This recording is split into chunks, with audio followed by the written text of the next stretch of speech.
Assalamualaikum warahmatullahi wabarakatuh. Alhamdulillahirabbil alamin. Wassalatu wassalamu ala asrofil anbiya'i wal mursalin sayyidina wa maulana Muhammadin wa ala alihi washabihi wa barik wasallim ajmain. Gimana kabar kalian semuanya? Anak-anakku selamat pagi. Melanjutkan materi yang kemarin. Kemarin kita sudah membahas tentang pengertian Al-Qur'an dan juga pengertian hadis dari segi bahasa, dari segi istilah, ya. Yang terakhir kita membahas sudah pengertian hadis. Hadis secara bahasa yaitu kebiasaan yang diikuti, sedangkan secara istilah hadis adalah segala hal yang datang dari Nabi Muhammad SAW, baik berupa ucapan, perbuatan, ketetapan, dan cita-cita Nabi Muhammad SAW. Jadi kemarin sudah kita bahas tentang pengertian-pengertian. Nah, untuk pertemuan kali ini kita akan membahas tentang unsur-unsur hadis. Suatu hadis memiliki unsur-unsur yang bertujuan untuk mendukung kebenaran hadis tersebut. Nah, unsur-unsur tersebut antara lain rawi itu pemberita atau penyampai, ya. Sedangkan matan adalah materi beritanya. Nah, matan itu ya materi berita tersebut, apa yang disampaikan, dan sanad atau sandaran berita, ya. Berikut ini penjelasan dari unsur-unsur tersebut. Jadi, unsur itu ada 3, ya. Unsur-unsur hadis itu ada 3. Ada unsur rawi, ada matan, dan juga ada sanad atau isnad, yaitu rantai penutur, yaitu seorang yang menuturkan, ya. Jadi gurunya guru, nah itu namanya sanad.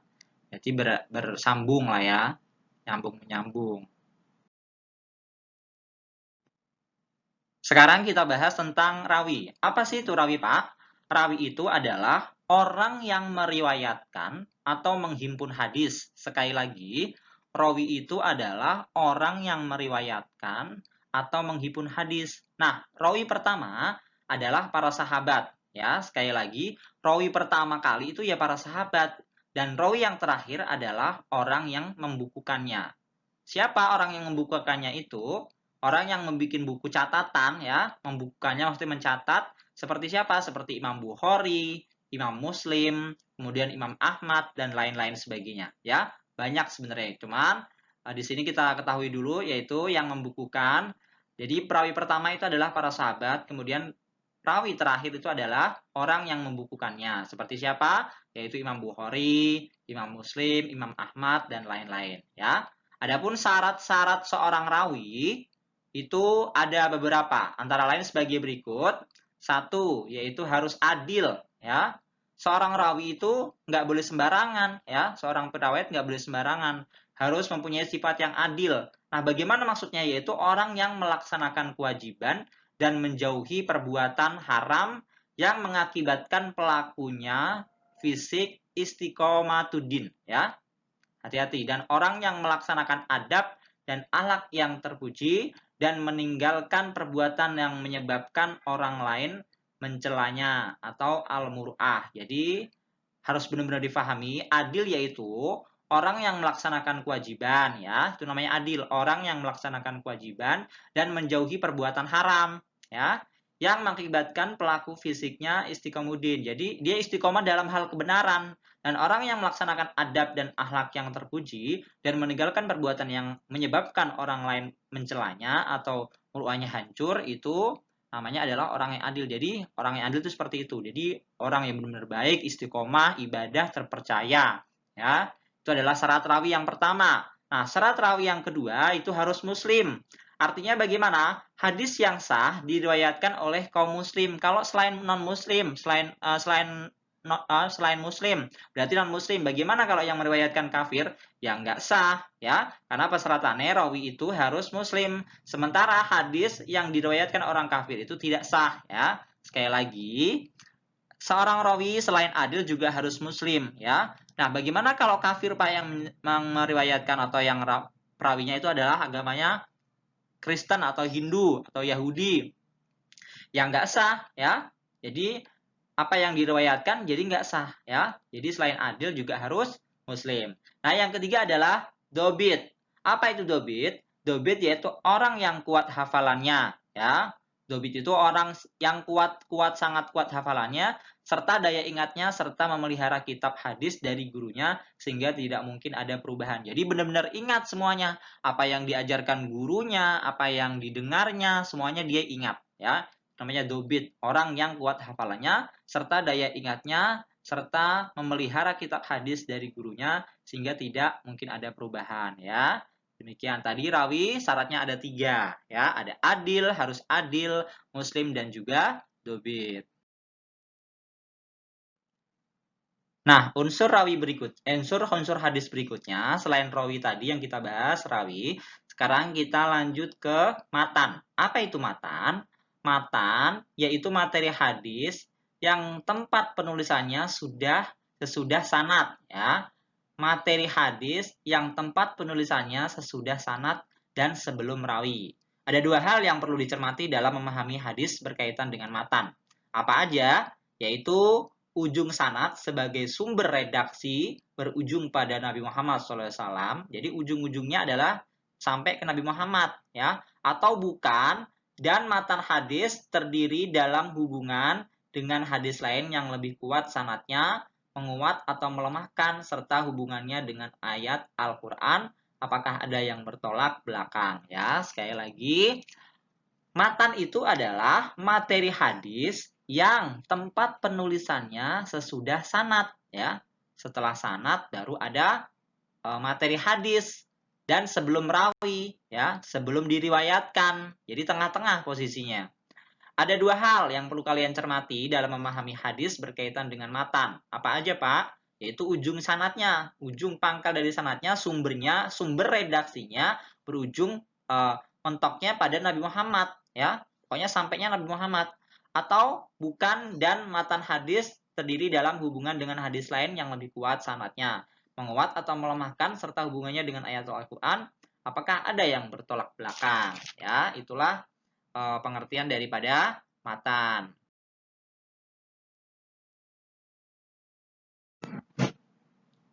Selanjutnya kita membahas tentang sanad atau isnad atau rantai penutur.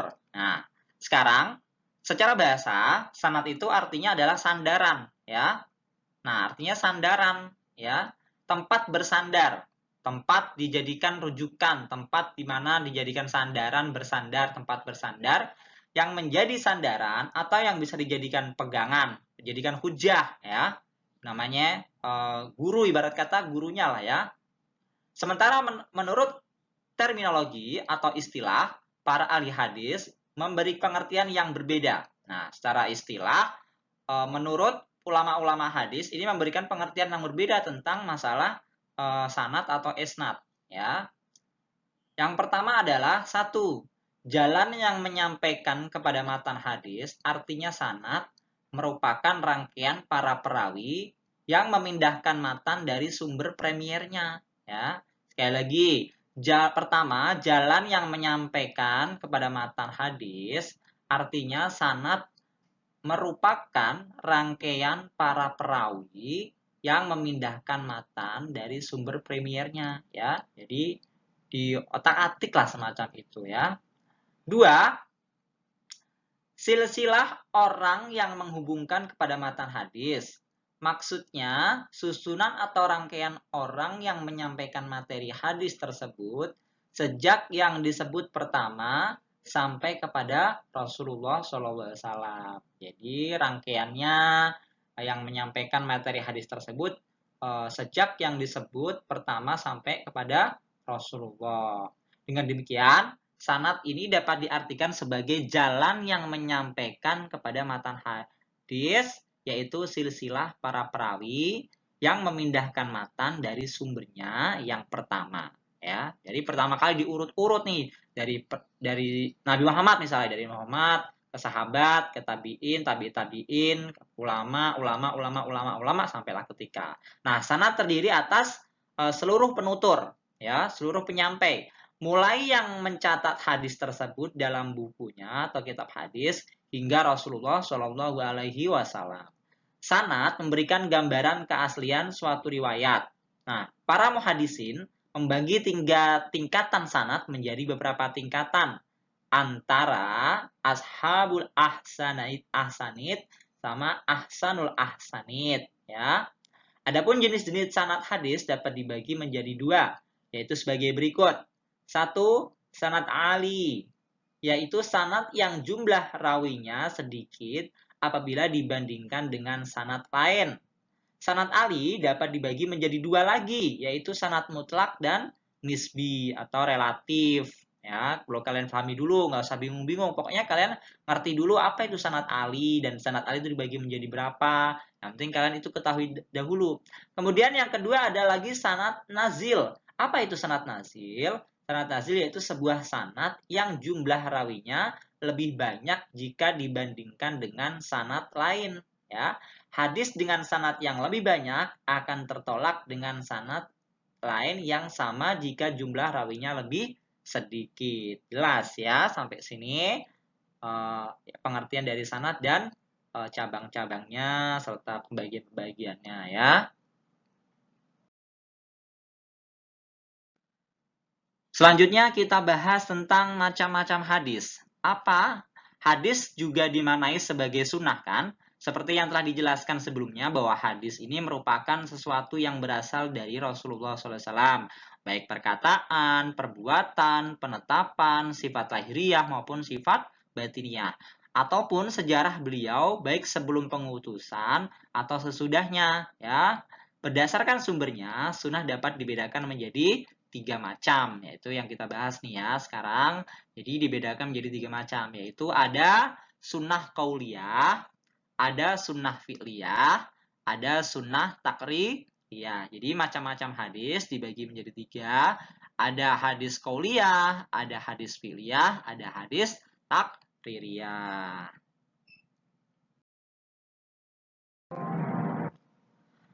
Nah, apa itu hadis qauliyah? Pertama, hadis qauliyah adalah sunnah yang bersumber dari perkataan atau ucapan. Ya, Nabi Muhammad SAW. Jadi, yang disebut sunnah qauliyah adalah sunnah yang bersumber dari perkataan atau ucapan Nabi Muhammad. Contohnya bagaimana, Pak? Ya, contohnya hadis tentang tidak sahnya sholat tanpa membaca Al-Fatihah.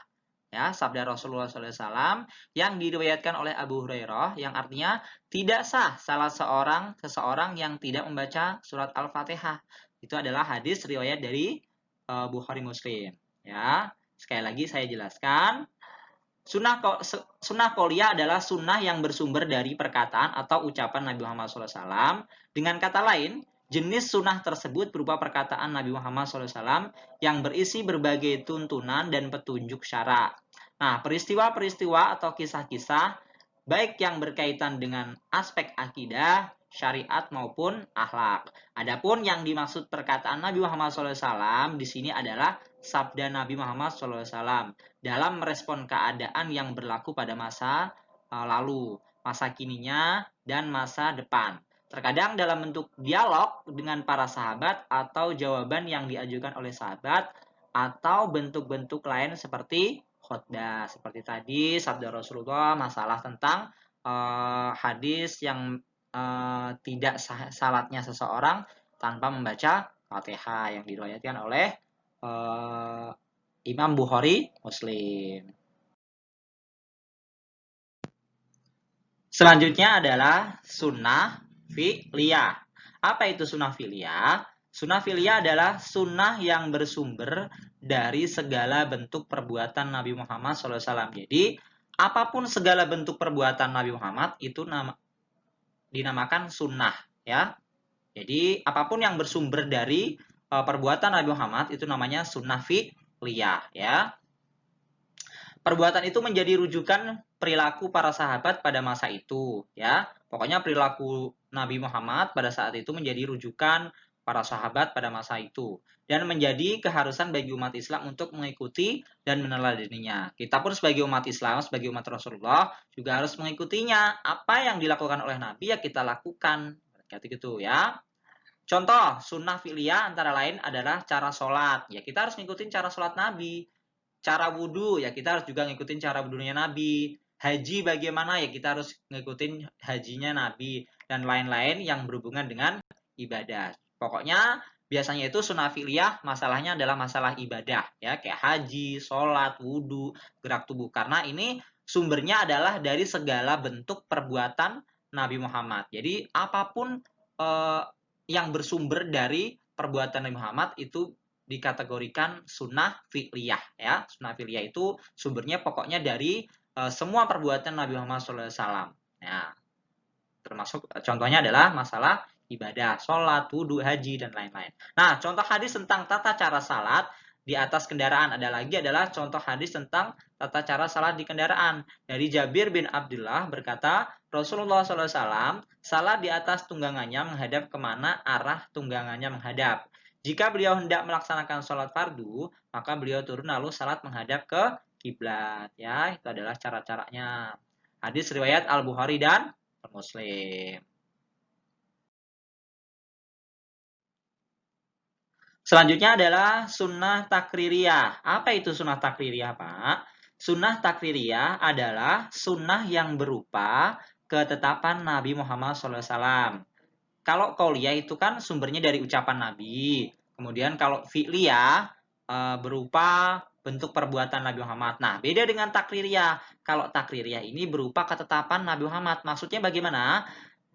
Terhadap apa yang datang atau yang dilakukan para sahabatnya, beliau mendiamkan. Jadi sahabatnya melakukan apa, ngelakuin apa, ya. Nabi Muhammad lihat, tapi Nabi Muhammad nggak ngelarang juga nggak menyuruh.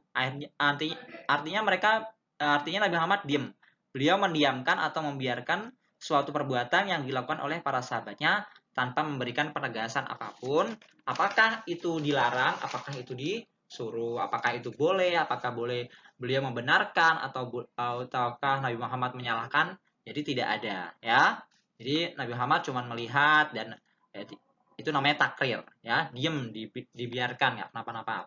Jadi sikap Nabi Muhammad SAW yang demikian dijadikan dasar oleh para sahabat sebagai dalil takriri. Nah, itulah dalil takririnya. Mereka mengambil dari sikap Nabi Muhammad ketika melihat salah satu sahabatnya melakukan ini itu, tapi Nabi Muhammad nggak ngelarang juga nggak nyuruh, mendiamkan. Nah, itu dijadikan dasar oleh para sahabat sebagai dalil takriri. Maksudnya bagaimana?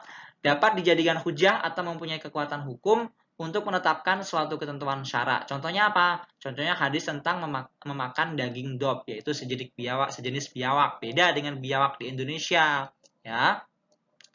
Di sono ada hewan semacam biawak, tapi bukan biawak yang ada di Indonesia, ya, beda.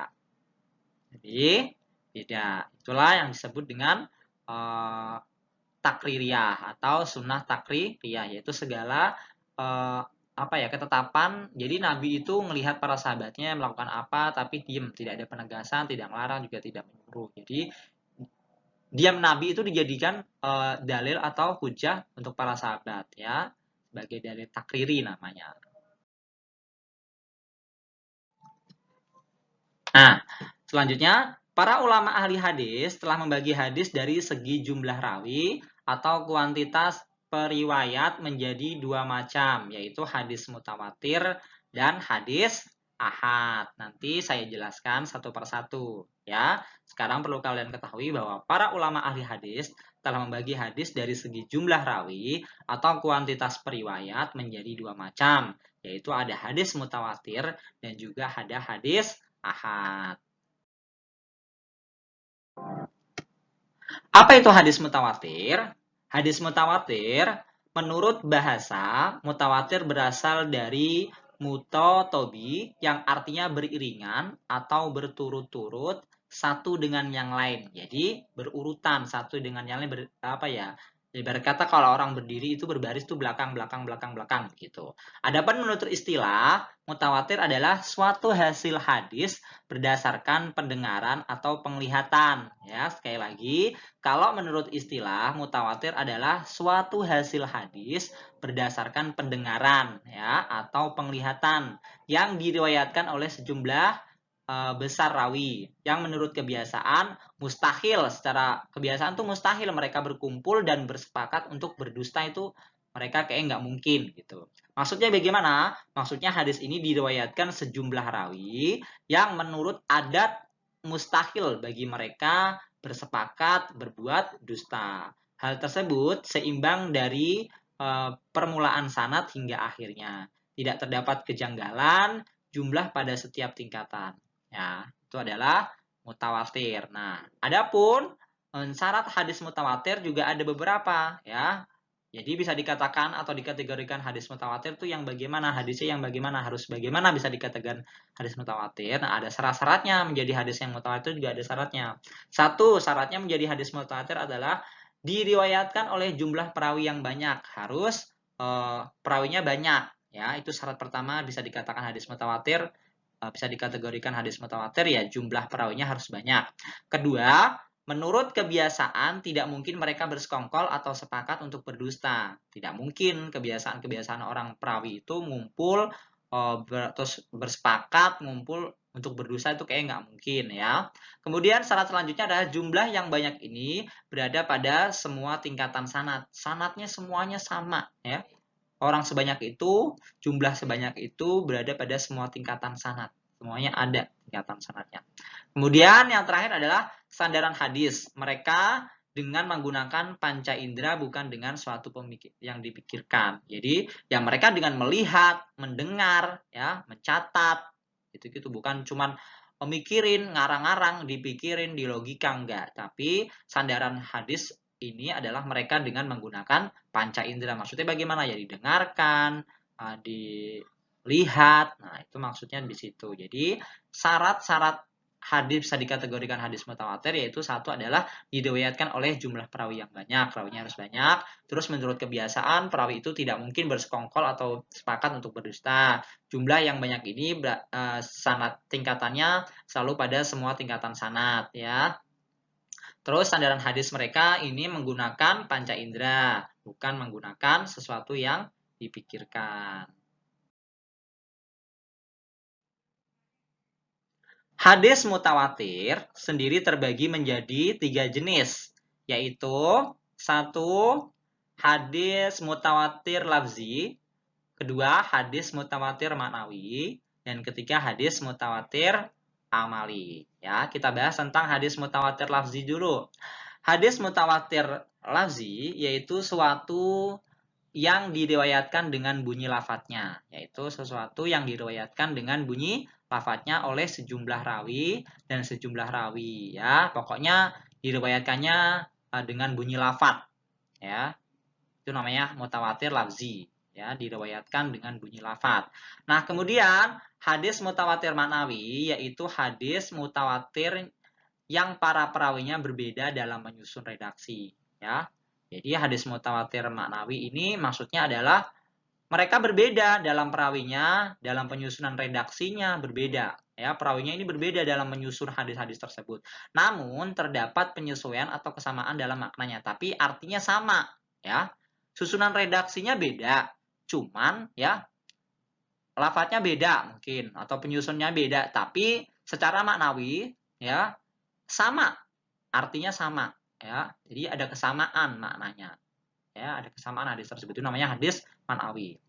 Kemudian yang ketiga adalah hadis mutawatir amali, yaitu sesuatu yang mudah dapat diketahui bahwa hal itu berasal dari agama dan telah mutawatir di antara kaum muslimin bahwa Nabi Muhammad SAW melakukannya atau memerintahkannya untuk melakukannya atau serupa dengan itu. Itu namanya hadis mutawatir amali, ya. Sesuatu yang mudah dapat diketahui bahwa hal itu memang berasal dari agama dan telah mutawatir di antara kaum muslimin, ya, turun-menurun, turut-turut, terus-terus bersambung bahwa Nabi Muhammad SAW melakukannya atau memerintahkan untuk melakukannya, ya.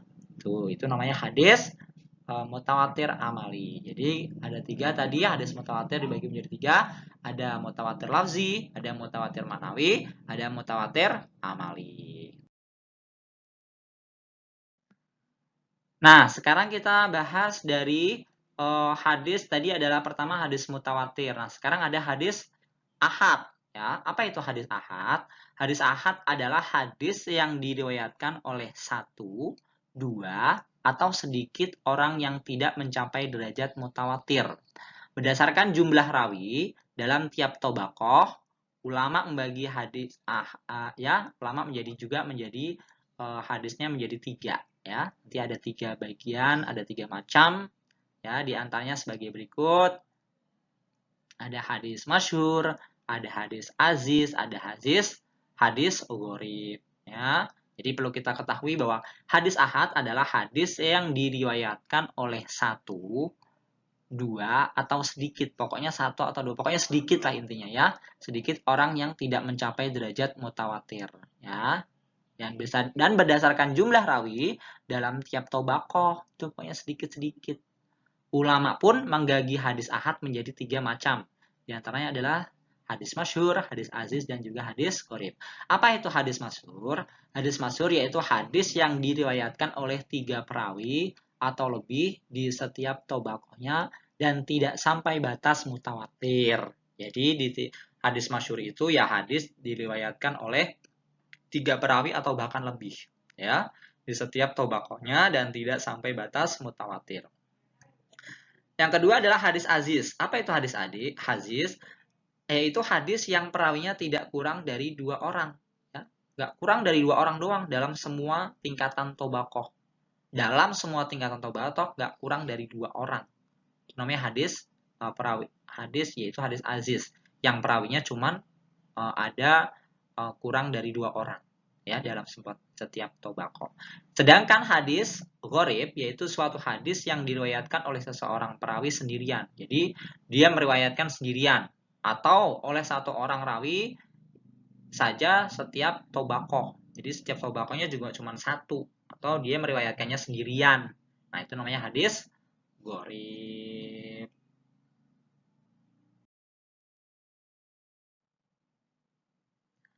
Sementara itu, berdasarkan segi kualitas sanad dan matanya, hadis ahad ini dibagi menjadi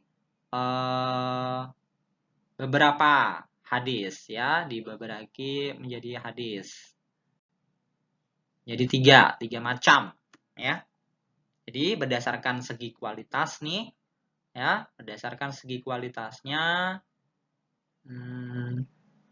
hadis ahad ini dibagi menjadi 3 macam. Apa aja itu?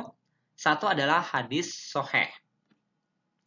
Hadis soheh adalah hadis yang sanadnya cukup dan diriwayatkan oleh perawi yang adil dan kuat hafalannya. Ya, perawinya sudah adil, terus kuat hafalannya. Nah, itu namanya hadisnya hadis soheh. Hadis ini dijadikan sumber hukum dalam beribadah atau dijadikan hujah. Hadis soheh harus memenuhi beberapa syarat, antara lain sebagai berikut. Bisa dikategorikan hadis soheh, harus ada syaratnya juga. Pertama apa? Pertama adalah kandungan isinya tidak bertentangan dengan Al-Quran. Jelas, tidak bertentangan dengan Al-Quran isinya. Kemudian sanadnya bersambung yang kedua. Ya, sanadnya bersambung. Yang ketiga diriwayatkan oleh perawi yang adil tadi. Ya, terpercaya, tidak mungkin bersekongkol. Ya, terus istiqomah dalam ibadah, nggak berbohong. Nah, itu riwayat yang adil. Tidak pernah maksiat.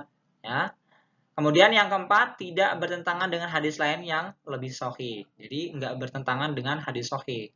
Artinya ada kesamaan, ya, nggak melenceng dengan hadis lain yang lebih sahih. Yang terakhir tidak cacat walaupun tersembunyi. Artinya yang nggak ada kekurangan walaupun tersembunyi. Itu adalah syarat-syarat hadis sahih. Nah, selanjutnya hadis ahad kan tadi dibagi menjadi 3 macam. Pertama adalah hadis sahih. Yang kedua adalah hadis hasan. Apa itu hadis hasan? Hadis hasan ialah hadis yang diriwayatkan oleh perawi yang adil, akan tetapi hafalannya nggak kuat, kurang kuat hafalannya. Jadi agak-agak lupa lah ya, bisa dikatakan seperti itu. Hadis yang diriwayatkan oleh perawi yang adil, akan tetapi kurang kuat hafalannya. Akan tetapi sanadnya bersambung. Nah, ini sanadnya bersambung. Hadis hasan bisa dijadikan sebagai landasan mengerjakan amal ibadah ya. Pokoknya hadis hasan itu diriwayatkan oleh perawi yang adil tapi kurang kuat hafalannya. Dan ini bisa dijadikan sebagai landasan mengerjakan amal ibadah. Dan hadis ini sanadnya bersambung. Itu hadis hasan.